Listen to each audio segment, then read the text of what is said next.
This What's Working with Cam Marston podcast is brought to you by Stella Artois Beer.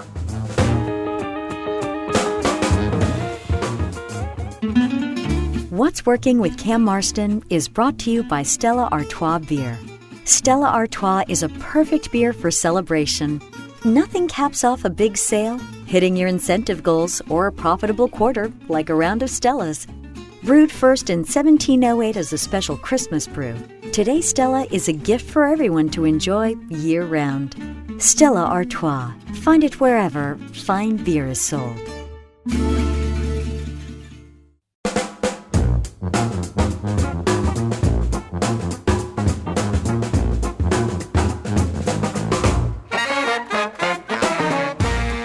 Welcome, everyone, to another episode of What's Working. I'm Cam Marston. What's Working is the radio show designed to just dazzle and delight you and discuss the trends that are shaping the workplace, marketplace, and workforce around us. I find the guests that can speak intelligently about the trends influencing their world, their business world, with the hopes that something that they say or something that they've done will help you and me get a little bit better at what it is that we do. We can find some insight and some motivation into the things that they've done that we can apply to our own world. We someday will be tired of talking about COVID. Goodness knows it's a part of nearly every conversation we have these days. And certainly as a part of this radio show, it's a very important part because if we talk about business trends, we can't ignore the most significant trend that's impacted any of these businesses since the Great Recession, and that is the disruption caused by COVID. When COVID began to sink in around here, around the nation and the world, I guess, I made a connection with Brent Barkin. It was just serendipity, and I got him on the show. Brent is the president and CEO of Shoe Station, and he was talking at the time, and we were remembering this not long ago, that his supply chain would be impacted due to this virus thing that we hear is going on in China.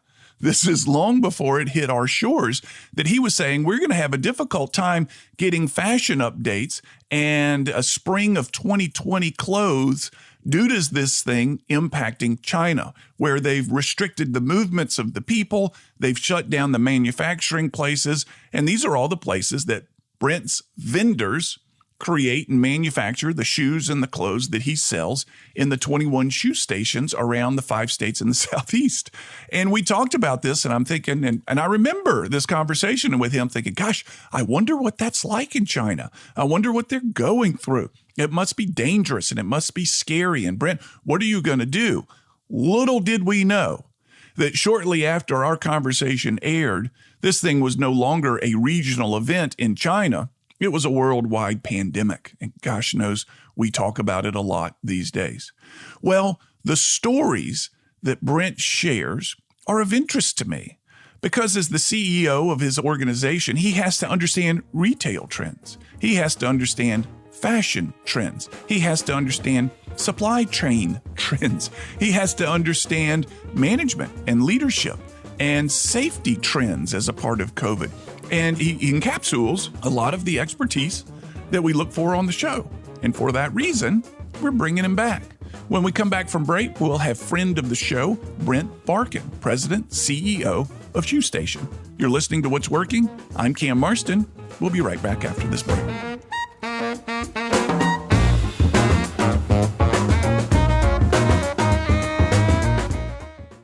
At Spring Hill Toyota, it's just that easy. From our 3-day exchange to free car washes, the benefits of the Spring Hill Advantage make the choice easy to see. We make it easy to own. Every vehicle comes with Toyota Care, plus our no-cost maintenance plan with free tire rotations and oil changes for 4 years. Get peace of mind with free roadside assistance 24/7. And don't forget, it's easy to buy your car 100% online. Visit SpringHillToyota.com today. It's just that easy.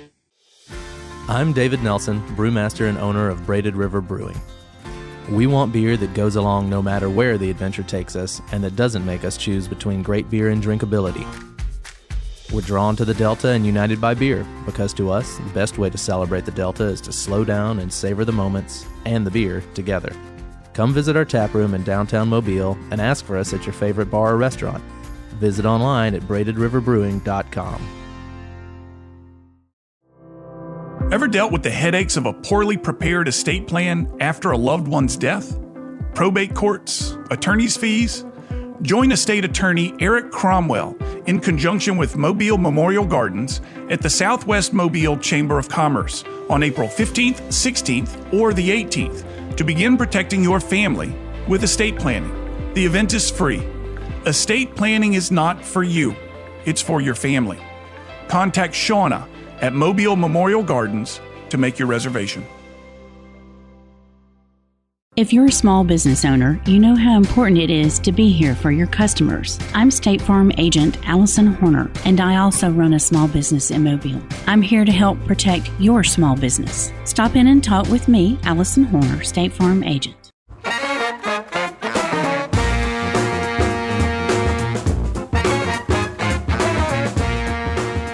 In the studio with this week with Brent Barkin. Brent is the president and CEO of Shoe Station. He's familiar with the show. We've had him on 2 or 3 different times. I enjoy having him on because Brent has an expertise that lends itself to many different areas, and every conversation with him yields some remarkable insights into our community as well as the business world around us. Brent, welcome back. Welcome back to What's Working. Oh, thank you, Cam. So your expertise to do what you do has to include the following, and I made a quick list. You have some insights on family business. Your father started the business in 1984, Shoe Station. So you have some expertise in family business. You have to understand real estate trends. You guys have 21 stores across the Southeast. You have to understand fashion trends and the producing fashion, what people are buying. And then, of course, hiring, managing, motivating staff and teams, and remote leadership. You've got groups that are as far away as, what's your furthest store? I know you've got one in Baton Rouge. Lafayette, and then all the way to Tallahassee. Okay, so you've got to understand how to lead teams that far.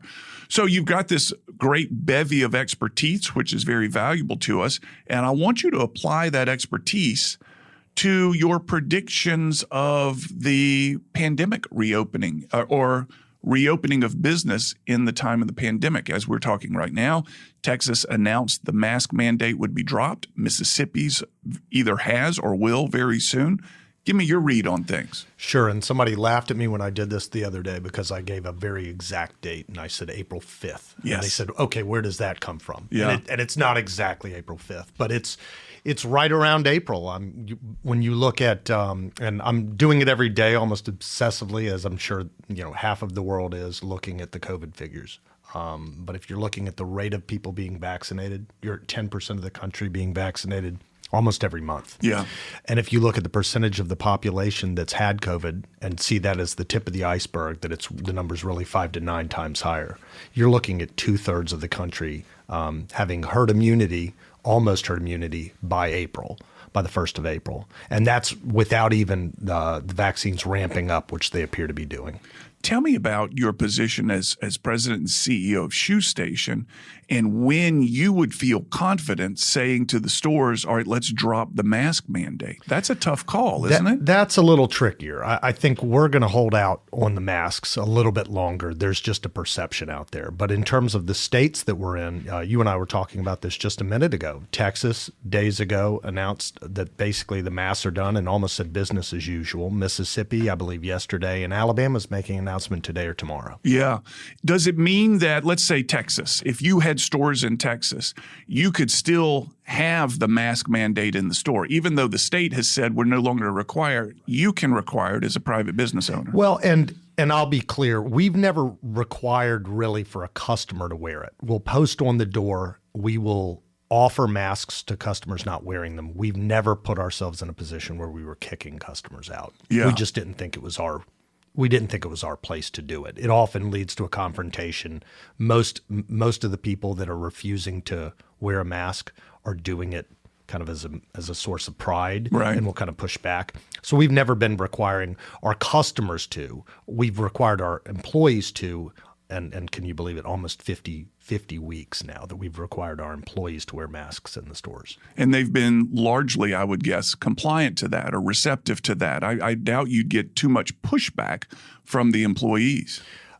It's shocking to me how little pushback we've gotten. I'm floored because, when you're a business owner, you do something like that. You make a statement like that and you believe it's the right statement to make. When you go physically into a store and you have to do it yourself for 5 hours, 8 hours, it's not fun. No, it's horrible. Yeah. And no matter, you were saying, and then thank you for the compliments, what things I'm an expert on. One thing our employees are now experts on is what kind of mask is the best, most breathable mask, Yeah. which is some level of expertise that you would never think somebody would have to have. Right. But, I was very quickly told when we had these cloth masks that we got everybody, they're all horrible. They just sit on your face, and you basically, all the humidity in your body and all the humidity in the air is just soaked into the mask. It's like wearing a wet towel on your face. And that's lovely. That's exactly what everybody should want, isn't exactly, it? Exactly. So, no, they've been very, very compliant. We've been very lucky. So you've got you leave the decision up to the customer, essentially. You encourage them with a sign on the door. Tell me about the point of view. So you're a business owner, 21 stores across the Southeast, but then you've got stuff that I see on the media, which is Delta Airlines banning passengers from their airplanes, not just kicking them off, but banning them from their services in the future because of the passengers' unwillingness to wear a mask. And my interpretation of this is Delta's making a big, public, bold statement of this is who we are. Right. Would any behavior like that behoove Shoe Station? Is that? I don't think so. Now, I kind of give a pass to an airplane because a confrontation in an airplane, you can't just kick the person off. You've got to, and this is just me personally, my thought. You've got to land the plane. If there's a real confrontation, somebody gets physical, you've got to take the plane, you got to land the plane, usually not in the place you're supposed to land it. You have to deboard everybody off, and then you have to take back off and go back. So to me, it's a big statement. I think they're making a political statement. I think they're also making a proactive statement just to avoid anybody thinking that they can get away with it. Making sure everybody is clear. This is our stance here. That's it. No mystery. And and they say, look, we're going to make you do it. We're going to kick you off. If you don't do it, we're going to ban you. So then if somebody wants to make a statement, at that point, it's probably a political statement that they're trying to make because they know the rules going in. Yeah. But, a lot of this is the frustration. It's just frustrated people that, don't want to wear a mask because they want to find somebody to rail against for the situation. It's a situation 300 million people are in. They have no control over it. And when people don't have control over a situation, they act irrationally. They find something. Someone to blame. To take it out on, someone to blame. I want to talk about your staff in the stores that you have and how now that I feel like we're seeing the end in sight. In hindsight, what did you learn about managing a staff, how you value the staff, the people that have kept you open in this time? Sure. I do this. I kind of answer with an anecdote. So we made a decision early on really not to lay anybody off. We kept the stores open in the sense that the doors were closed to customers. We were working behind the scenes. So from about, I think the date was March 19th. All the way until the very end of April, we were continue to employ our people and found things for them to do. After a few weeks, we had to actually stay closed for longer in Louisiana. So we continued to pay our employees. We reduced the hours a little bit. Everybody was working. In Louisiana, the governor extended the closure orders farther than the rest. And now the dates are all fuzzy. At that point, I said, we started getting nervous, and this is hindsight is 2020. We started getting nervous that if the employees worked for too long but didn't really have much to do, that they would get used to not having much to do. So we actually, at that point in Louisiana, furloughed. We did not furlough anybody with the exception of some of our Louisiana workers in Baton Rouge in particular. Mm-hmm. The result was months later, and I'm talking 6 months later, it was nearly impossible to rehire them. You know what? Now that you say that, that makes sense. Once you let them go, you couldn't get them back. And why was that? Had they found new work? What was their reply? A lot of different theories. I think you cut the loyalty cord. Uh-huh. I think that's the problem. There were other competitors that we deal with that cut the loyalty cord, that said to people, we value you, but you're only as valuable as your actions state So if you furlough, you go back to automobile times. A furlough means something different, automobile manufacturing. A furloughing means something different to somebody at a manufacturing plant than it does to the rest of the world. Mm-hmm. When you furlough at a manufacturing plant, they've had it happen before. You shut down for a few weeks, you shut down for a few months, you bring the exact same people back. They know the cadence. The rest of the world, it means termination. That's what it means. It said, well, we value you so much, we're going to kind of continue to give you benefits, but we're going to stop paying you. And then to double down, a lot of these companies, again, competitors of ours, did that, brought them back 2 weeks later, actually terminated them. Oh, wow. Yeah. Yes. So I think when you do that to people who are not used to the concept of a furlough, they viewed it as, we talk about family, we mean it, try to treat our employees like they're members of the family.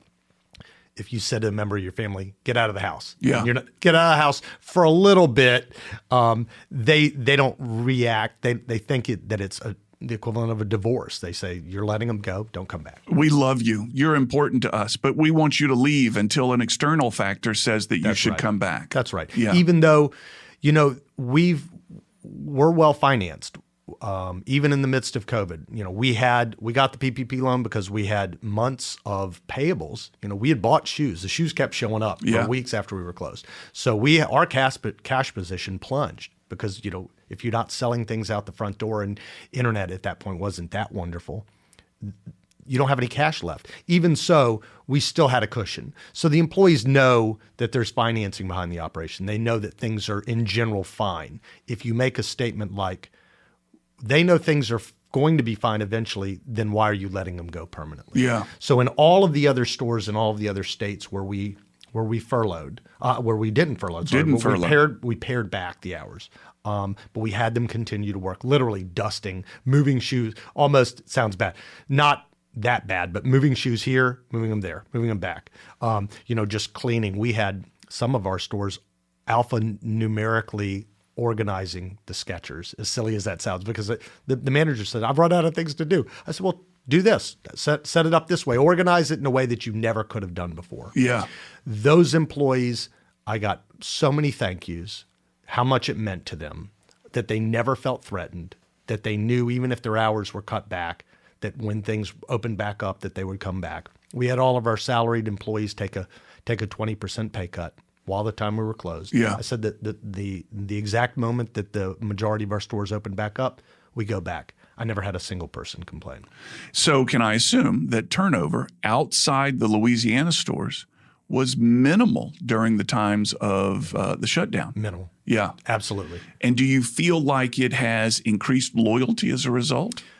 I think so. I mean, our turnover in our management ranks, for example, is the lowest it's ever been. Yeah. I'm going back decades. Yeah. I think we had 2 management shifts in a 21-store chain, so 90% retention. And those were internal moves, so they weren't people who left. Are you seeing people now who are aware of your behavior during times of COVID want to come to work for you, who perhaps have some retail experience and say, if I'm going to work retail, I'm going here. It's a family company. I saw the way they treated people. This is the way I want to hang my hat in the future. We're seeing that more on the management side, on the corporate side. So we've had a number of people reach out to us that were in other parts of the industry. They were either on the selling side with manufacturing or wholesale. We had some other people who were also buyers for different chains that have reached out to us. The front line, I wouldn't be able to say. I'd imagine so. Yeah. I mean, luckily we haven't had the need as much to hire. We're always hiring. Don't get me wrong. Yeah. But it's easier to be a little more selective, I guess, when you're getting applications because so many of the people have stayed. When we come back from break, let's talk about the supply chain and what happened there and what's happening now. And when we last talked, you talked to me about the fashions that were being created but simply had no place to go, and what that may look like this year in the year 2021. You're listening to What's Working. I'm Cam Marston in the studio with Brent Barkin, President, CEO of Shoe Station. We'll be right back.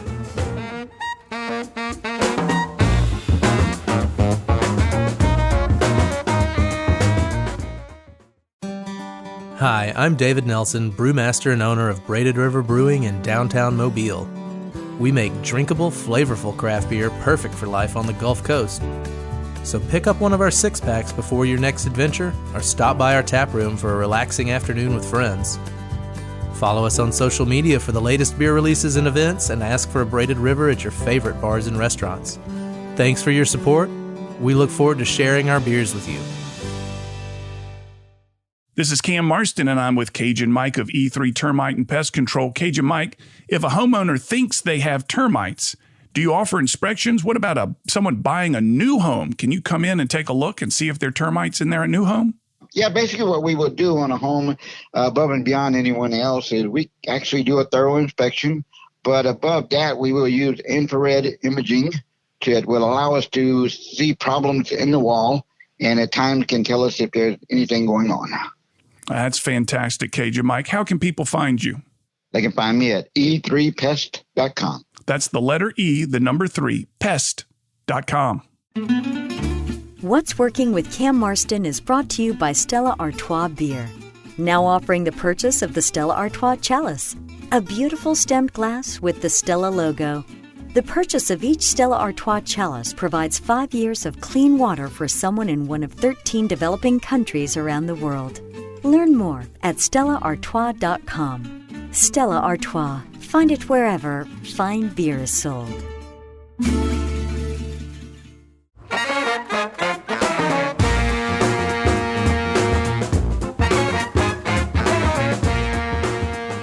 You're listening to What's Working. I'm Cam Marston in the studio today with Brent Barkin, the president and CEO of Shoe Station. He's one of our show's favorite, always a great conversation due to his interesting insights that have been given to him by having a finger in so many pots, and which is necessary when you're the president and CEO of a multi-unit retail operation across many states.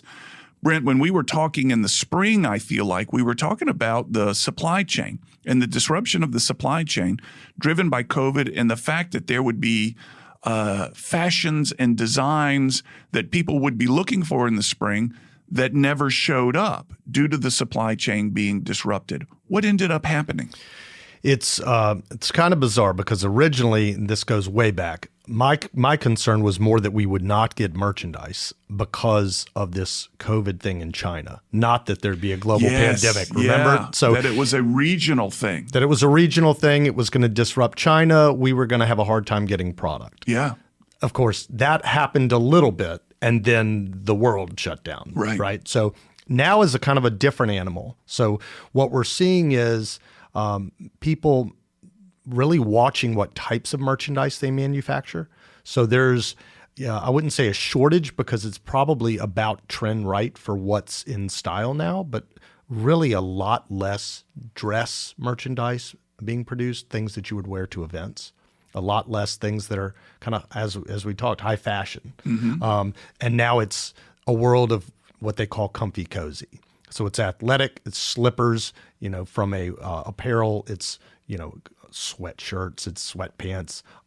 So that stuff is out there. But what's not being produced or being produced in much lower quantities are the things that people would consider or would have considered 2 years ago, things that they would go out to a party, things they would go wear to a wedding, that sort of thing. Do you foresee a line of clothing products that are all emphasizing casual and really, what is the word I'm looking for? Casual for the future as you look out, because people have gotten used to kind of a work it from home environment, that selling a nice leather dress shoe is just going to be an exception going forward versus the rule. I think we're going to be awash with it.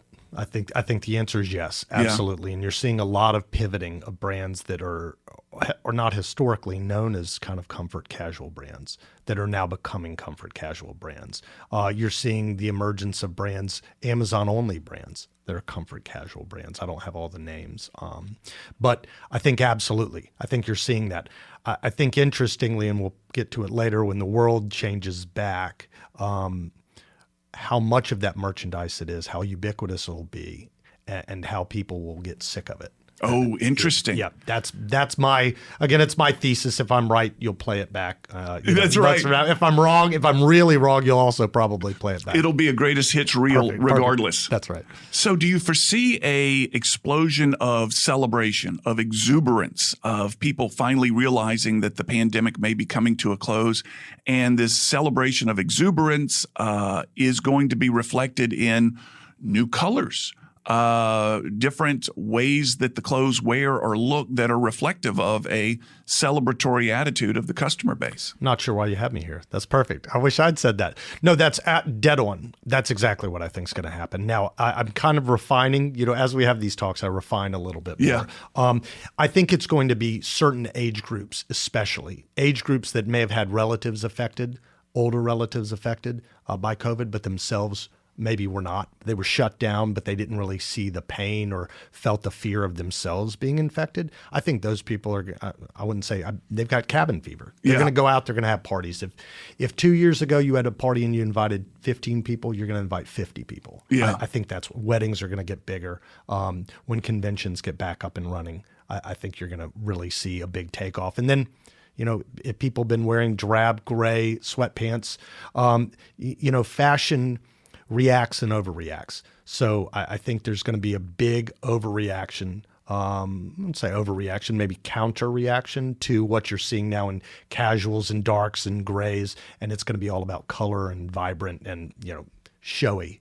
I think that's what's going to happen. Brent has an ability to read the market. His expertise and his background in his business has given him some great insights into the nature of business. And it's very similar to my buddies Jamie Sandifer and Mark Sawyers with Sandifer Wealth Management.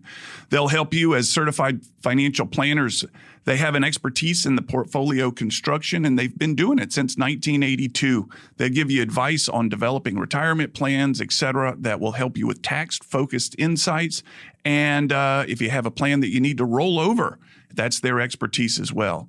As well as Brent reads his marketplace, Jamie Sandifer and Mark Sawyers read theirs. If you're interested in learning more, go to sandiferwealth.com. You can email them from there. They also have a contact page. Let's go back to you here, Brent. My suspicion is there are going to be people out there, and this is not retail-oriented or business-oriented, but you seem to have your feelers out in ways that I value, that are still that have perhaps gotten used to staying at home, that don't want to get back out there, that they could get inoculations and live in a bubble, but they're still going to say it's dangerous out there. They've become afraid of society. And again, this is not retail-based. This is nothing within your profession, but I'm curious. That's my sense of things, that they're just afraid. Sure. I think there's this big, if you would say a big argument, a big debate going as to which school of thought is going to win. That there's a school of thought that after people do something for 45 days, it becomes a habit. Yes. And habits are hard. It's like the old metaphor about water rushing in a valley. And the deeper the valley gets, the more water is going to flow through it. So when people get used to that pattern, they continue that pattern. And that becomes just a function of their lives, and they can't get out of it. So I think there is a piece of that. So I think the question is whether there is enough of that that's going to happen, that's going to outweigh the other argument, which is that people that have been kept in a box go crazy, and when they're let out of the box, they're going to jump out and they want to go run and do things. Yeah. So I think, again, let's extrapolate that metaphor. If you're caged in a box, there are going to be certain people, certain personality types, depending on their experience, that are going to stay in there. It's that old Shawshank Redemption comment, institutionalized. Yes, exactly. That they're so used to it that becomes the reality. Yeah. I still believe we live in, at least in the United States, in such a mobile society, in such an active society, such a consumptionist society, depending, which is beneficial and painful, that I think the counter push to that's going to be stronger than the group of people that are going to be stationary and not want to change. I'm listening to these people, and it's going to be an interesting study someday from some psychologist who talks about the people who articulate so very loudly that they can't wait to get back to business and get back out. That's right. But when given the opportunity, when the cage is open, they just sit at the front door of their cage and go, I don't know that I want to do that again. And that's, from a retailer standpoint, there's that fear. Yeah. And that to me may be the kind of only thing holding us back from just a takeoff. Yeah. A total societal takeoff where everybody's going back to normal. Everybody's going out to eat. Everybody's dressing up.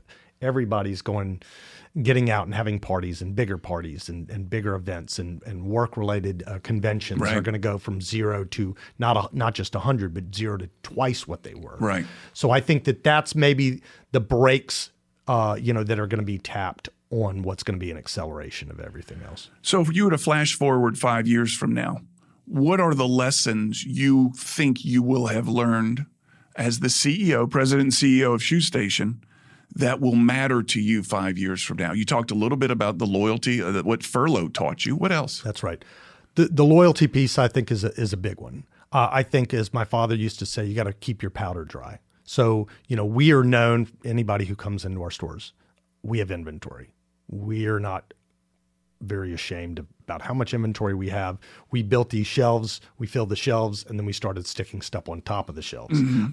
And that over inventorying, I think, is almost our calling card. I've learned really from this, and we had tried for years, to keep our powder dry, to have some in reserve, to buy into stock a little closer to our capacity, so that then we're able to pivot. So if you get another situation like this, and God forbid, I don't think anyone thinks there'll be anything else like this, we're more able to pivot. Yeah. So we were able to pivot, but it took months. I mean, we had merchandise that was our highest inventory levels ever as a company. Warren, I just looked at it. So again, I'm not giving you an exact date because I'm that ridiculous. I think it was like April 15th of last year were the highest inventory levels we've ever had as a company. And I'm sure you felt great. Yeah, we loved it. We shut the doors down. We had no customers, and every day UPS trucks and FedEx trucks kept coming, and we're just hand over the face. How do we? But that's one lesson. Yes, that I would say. The other lesson is the loyalty lesson. That it's nice to say it, but to practice it and to mean it and to see the positive results of having that loyalty to your employees, to your customers, I think is a big deal. When we come back from break, let's talk about perhaps lessons learned from how you deal with vendors. The inventory kept coming. The customers couldn't get in. The doors were locked. They were told to stay at home. And if there's anything you learned about dealing with vendors and what I'm expecting, what so many people have said, it's relationships. When you have those relationships with your vendors, things will be okay. But at some point, somebody, I suspect, out there said to you, listen, you signed a contract, and we need the money just as badly as you do, and we've got the contract to back us up. Let's talk about lessons learned on that, and perhaps there's something that some of the listeners could gain from your experience around that. Brent Barkin is the CEO and president of Shoe Station. You're listening to What's Working. I'm Cam Marston. We'll be back after this break.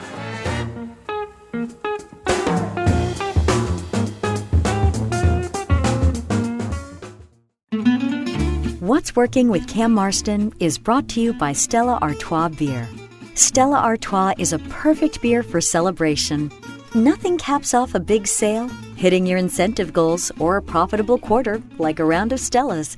Brewed first in 1708 as a special Christmas brew, today Stella is a gift for everyone to enjoy year-round.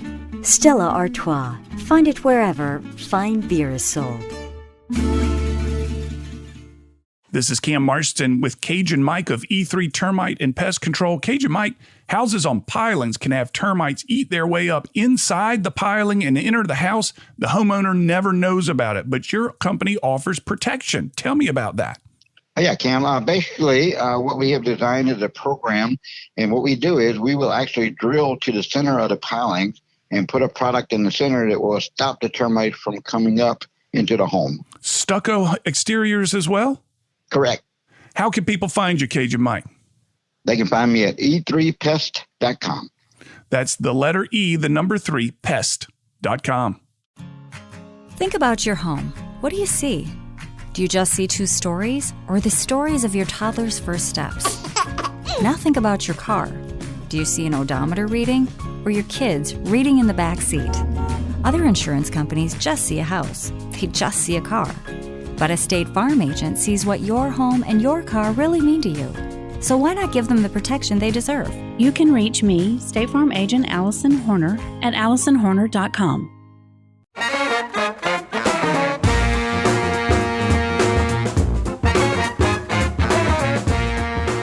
In the studio today with Brent Barkin. He and I are talking about the impact that COVID had on his business and what his read on the future is, lessons learned as a result of this. If you're a fan of this show, you've heard Brent on several times before. I enjoy having him because his insights are always very valuable. Brent, prior to the break, we were talking about lessons learned. And one of the things I'd like to hear you talk about is vendors. They had a contract. You had a contract. They need the money just like you needed the money that you had. I'm wondering, what happened there? Were you able to pick up the phone and say to Skechers, hey, you need to stop sending these things because our problems are the same as your problems right now? Give me a scenario of what happened. Sure. I'll give you our scenario, and then I'll kind of give you the opposite scenario that some other retailers did. Okay. And the lessons, again, that I think I learned from that and what some of your listeners may learn from that. So we reached out really early on to all of our vendors, and we asked for help. Yeah. And we phrased it that way. We were not egotistical about it. We were not, I wouldn't say proud about it, but we said, we need your help. And what we asked for was an extra month to 2 months, 30 to 60 days extra dating. So for those not familiar with the retail industry, you don't pay for things right away. You get them, they give you a month or two to pay. And the logic is you put them on the shelf. It gives you time to sell them before you have enough money to pay for the vendor. So we asked every one of our vendors for an extra 30 to 60 days. I can think of two that didn't do it. They all did, but all did it. Yeah. All did it. We asked our landlords for half rent abated or deferred. And that was a little different scenario. Almost all of them would agree to defer the rent. They would agree to push it off. Mm-hmm. Very few of them, I think 2, agreed to reduce the rent. Mm-hmm. So conversation, I wrote down partnerships when you were doing the lead in. So it to me, I that's one thing I won't ever forget, because it would have been very easy. A lot of them were struggling too. It would have been absolutely easy. And I really wouldn't have blamed them if they said, I'm sorry, your problems. Yes, we share a problem. Yes, this is a partnership, but I've got as much of a problem as you've got, right? Because I've got all these goods I can't ship. We also asked for cancellations. We tried not to cancel a ton of goods. We tried to push them out. On our fall goods, we did pare back. Now this is in March, and we told them about parebacks for September delivery. So we gave them plenty of lead time. Almost all of them took that too.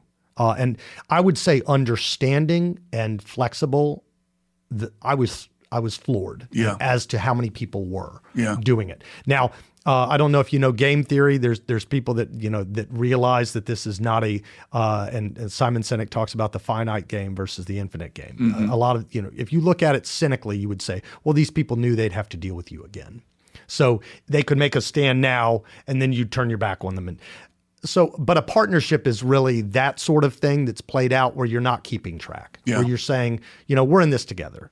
And it sounds trite, but that they showed up and they did it. Now you contrast that to some other retailers that we heard of that went aggressive, that said, not only are we going to cancel all of the things we have on order, but we're going to cancel almost all of our fall that we have on order. And this is the one that gets me. I mean, it's offensive to the extreme. The stuff that you've already shipped, we're not going to pay you for it. We're not going to pay you 100% of it. We want to pay you 50%. And we want you to mark it down. Yeah. Or we won't do business with you again. So, I mean, you contrast what we did, and we weren't alone in how we handled it. I think we were the norm, to some incredibly aggressive people that if you put them on the witness stand, well, why did you behave? Well, I was thinking of my shareholders. Right. Well, that's nice. But guess what? You have, again, it gets back to the conversation of loyalty. You have eroded every sense of partnership. Anybody that they ever mention the word partnership to. Right. Gone, out the window. There's no partner. That's a one-sided deal. Those same people said to their landlords, we're not going to pay you rent at all. Right. Not we're going to pay you half or can you defer. We're not paying rent. period, until this is over at an indeterminate time. We asked for 3 months, either rebated or deferred. Yeah. They asked for nothing. They wanted nothing. And even now we're still in court litigating where the landlords are trying to claw some of that money back. Really? Yep. Does it surprise you at all that let me start that differently. As a young man, I thought that business was done on contracts, and you need to be firm and stern, and you need to have a backup plan, and you need to know a plan B, and you use the red herring argument because there's something you really want out of there. But the older I get, the more I realize that partnerships and relationships are really the core of so many successful, perhaps it's small business, perhaps it's all business. I don't know. I interviewed a guy for this show not long ago, Josh Reed, who started Hook Apparel. And he said, our business is what it is because of the relationships that we have and the confidence that we built through with our retailers who said, yeah, I'm going to bet on you because I like you. Not because the manufacturer of the product, not because of the tidiness of the contract, but because of the individual itself. It almost is like we try to build systems that are not individual dependent, that a personality doesn't control it. Nevertheless, when you scratch the surface a little bit, you hear exactly what you've just said. It was your relationships with these people. Does that surprise you at all? You've been in this game a long time. When did that become apparent to you? It does and it doesn't, because there were individuals, as you mentioned, individuals that I've dealt with for years, whether it's and I'll say some of their names. I hope they hear the podcast. A Keith Goss at Easy Street, a Robert Geller at White Mountain, a Rick Graham at Skechers. Some of these people that you have personal relationships with, you've had drinks with before, you've talked with, you've went out to dinner. Those are the people, when push came to shove, that I assumed would do right. Right. It's all of the other ones that you don't have that personal relationship with, but if you treat them right, if you had a professional relationship and you didn't ask unreasonable things, those are the people that I would have liked to have hoped would have stood up, but did in spades and without a doubt and without a hesitation. Yeah. That to me was surprising. Yeah. I really was surprised by that. So we saw during this time, and I talk like it's over. The issue is not over. I feel like there's a light at the end of the tunnel, and it's not an oncoming train. Character and integrity and what is the word? Decency begin to show up in places. And did any of that surprise you? That who showed up in different ways? I think so. And then again, you and I talked about kind of the positive side, the bright side, right? So absolutely. Yeah. I think it pleased me. I think, again, from the people I expected it from, and I don't like the word expected, would assumed would have given it. There were a lot of others that surprised me how amazing they were, really, in terms of doing the right thing. You talked about some of your competitors choosing a different tack at that time. I wonder if the impact of their decision-making has opened up new opportunities for you. Yes, those are some of the people, buyers from some of those companies, suppliers for some of those companies have reached out to us, and you can tell it's because we're perceived differently than some of those entities were perceived. New marketplaces that we can talk about? We hope. Very vague. I could throw some out. Very vague. I would suspect that there's some square footage and some retail facilities that perhaps you've driven by historically and said, one of these days, and now may be the time. Well, we love the Huntsville area, have looked at the Huntsville area for years and really are looking. I think we're closer to some things there. Birmingham is a natural. We're in the state of Alabama is our sweet spot. It's where we started. Yeah. So that's kind of where you look. Looked at Gainesville, some possibilities there. Maybe a second location in Tallahassee. See, I'll give you some. But there you go. We like to, where the expertise is, where we think we do well. That's where we're going to look and continue to try to grow. Do you study the demographics of the marketplace that helps you figure out the location of the store? Yes, and I've had this conversation with people before. You can, I think the quote is, "If wishes and dreams were drops in the sea, the oceans would be full." Yeah. So you can hope that something's going to be nice, but you have to do that planning. You have to look at the locations, force yourself to drive to and from the location at all hours of the day. Oh, wow. Yeah. Because the other thing I've learned, we talk about lessons learned. heavy traffic, it is all about location, location, location. That doesn't mean you need to be on the very busiest road of the city, on the most highly visible corner, because often, talk about Airport Boulevard sometimes, right? Ambassador Caffrey in Lafayette. Sometimes the road, County Line in Jackson, sometimes the road is so busy you can't get off of it. Right. You can't get on it, you can't get off of it. So it's about finding the right location, finding the right city, the demographics. Obviously, it helps if the city's growing. Yeah. One of the biggest pieces of success we've had recently has been in Baldwin County. The county's growing. Both locations are doing fantastic. I remember reading the Dollar General story, and they won't open a store within a certain radius of a Walmart. They said if we're within this distance of a Walmart, people will choose Walmart. But if we're outside of that, we become the primary or their preferred destination over Walmart. So they measure things very closely to determine where that footprint should be. They're literally in the go where they aren't mindset. Exactly. That's right. That's exactly it. And you drive down the road and you see one and you think, why did they build that here? Well, it wasn't a mistake. That's right. There's a very clear and thoughtful decision making on it. So have you set targets for 2021 yet? And how do you even begin to do that, considering you don't know when things are going to open up? Right. I think our target has been, and I think a lot of people are doing this, 2019 is kind of benchmark. Interesting. You don't want to beat 2020 because it sounds silly, but I would hope in many situations you would beat 2020. It's hard to do less up against being closed, right? So, and I've been having these conversations with buyers, and you're planning, and if you plan for an increase off of 2020, but you're not looking at 2019, you could give up a lot of market share by setting your sights too low. So we're looking at where we were in 2019. We're also looking at location. I'd say to have partnerships is a little different from being naive. So we're looking at locations that may be underperforming, negotiating with those landlords, maybe repositioning ourselves in some of those cities. If a location has been downtrending for a few years, reach out to the landlord. We're not doing well here. We could move. We'd rather stay. What can you do for us? Yeah. So you look at it in those lights. So whether it's a product, location, 2019, and then looking back to growth. I think the risk is that you can get kind of into a turtle mindset and just withdraw into your shell. Right. And you've got to open yourself up for the opportunities. Yeah. I wish you the best. Let's check in 6 or 8 months and see how it's going. Brent Barkin is the president and CEO of Shoe Station. He has 21 stores in 5 states. The store was started by his father, Terry, in 1984, and he has grown it wonderfully well. It's a family business, and it's been fun to get to know you and track the story of your business. This began our conversations began prior to COVID. That's right. So it's added COVID has added a wrinkle to our conversations.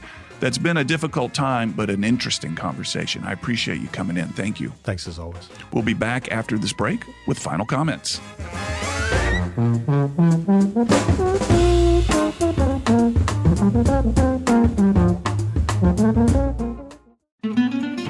What's Working with Cam Marston is brought to you by Stella Artois Beer. Now offering the purchase of the Stella Artois Chalice, a beautiful stemmed glass with the Stella logo. The purchase of each Stella Artois Chalice provides 5 years of clean water for someone in one of 13 developing countries around the world. Learn more at stellaartois.com. Stella Artois. Find it wherever fine beer is sold. Ever dealt with the headaches of a poorly prepared estate plan after a loved one's death? Probate courts, attorney's fees? Join estate attorney Eric Cromwell in conjunction with Mobile Memorial Gardens at the Southwest Mobile Chamber of Commerce on April 15th, 16th, or the 18th to begin protecting your family with estate planning. The event is free. Estate planning is not for you. It's for your family. Contact Shauna at Mobile Memorial Gardens to make your reservation. At Spring Hill Toyota, it's just that easy. From our 3-day exchange to free car washes, the benefits of the Spring Hill Advantage make the choice easy to see. We make it easy to own. Every vehicle comes with Toyota Care, plus our no-cost maintenance plan with free tire rotations and oil changes for 4 years. Get peace of mind with free roadside assistance 24/7. And don't forget, it's easy to buy your car 100% online. Visit SpringHillToyota.com today. It's just that easy. Hey, this is Cam.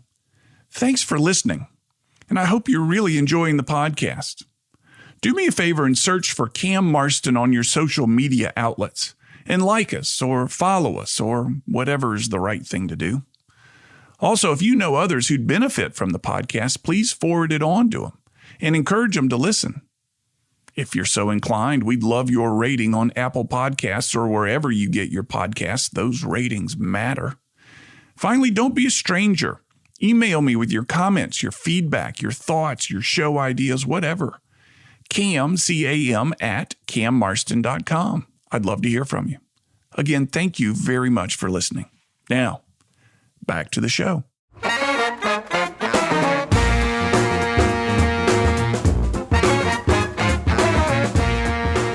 I appreciate Brent's willingness to come on the show and share the challenges, his trials and his tribulations with the work that they do, the teams, etc. I think it was an interesting insight what he shared around furloughs and how, let's say, an automotive manufacturing plant understands furloughs, but how the rest of us kind of feel about furloughs and what he learned about that and his willingness to share that. I think there's insight there. Maybe that's a trend. I'm not sure if we call it a trend, but an insight that we could all pick up on should something like another pandemic hit us in the future.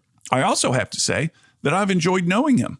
It's it's a friendship, and I've enjoyed it. It's been very beneficial for me to get to know these people that we're able to interview. He's a friend of the show, meaning he's been on a number of times and talking about things that are always of interest. And I think one of the things you'll begin to see on the show, I think we're in our 3rd year, maybe 4th year. Gosh, I should know. Is bringing back some of the guests that we've had that have interesting new insights based on the trends impacting them. One of our favorite guests of all time was Marquise Forge. Marquise, an 1186 water out of Autauguaville, Alabama. What a great story Marquise tells, and it's always nice to connect with him on the phone. I follow them on social media. If you're familiar with him and 1186, they've broken into the Houston, Texas market. And if you're not aware, there are lots of people there. And their water is becoming very popular in a very populated marketplace. And I'm eager to hear how they're managing that spike in demand. Another one that I'm excited to get back on the show to get an update on is Joe Brown. Joe Brown runs Your CBD Store of West Mobile, and we had him on a while back to talk about what this CBD product is and how it works. And it was new to our marketplace here in Mobile, Alabama, not too long ago, and people were hearing about it and learning the medicinal qualities. I'm not sure if that's the way they describe it, but how it works and why it works and who should be using it and what types of problems it can solve. Well, I bumped into Joe not long ago, and the research into this product continues, to this substance continues. I bet he doesn't like me calling it a substance either. This stuff continues, and they continue to pull new uses out of it as they continue to understand more and more about what it is. And they now have some new offerings that are really targeted to specific uses. And he mentioned it to me as a guy that likes to exercise, and these old bones can ache for a period of time after the exercise. He says, I've got something that'll help you replenish pretty quickly. It's a CBD product. And I said, man, I need to know about this because I don't like pain. And I think the people listening need to know about it. So at some point in the near future, we'll have Joe back on the show to talk about what these things are and how they help and how they've changed, these new CBD products. And it's really fun. I guess I should say I'm pretty proud that after this many years, we've got a number of guests in the background. We can put them back on the show, have them talk about how things have changed, to update their story with the hopes of, giving you and me a little bit more information to help us, again, get a little bit better at what it is that we do. That tagline is trying to kind of naturally evolved out of the show. My focus in every show is to hear something and to tease it out of the guests that is something that is applicable beyond just curiosity for the show, but applicable for you and me, something that we can do. And again, that's the hope. That's the goal here. So we'll wrap it up for the week. You can find us on social media, and I hope you will. Go look for Cam Marston. That's me. You'll find me on all the major social media channels. I'm sure TikTok is one, but I don't know how to use it yet. I've reserved my name, but I'm not present. All the others out there, we post every show and give updates and look for guests through social media, things like that.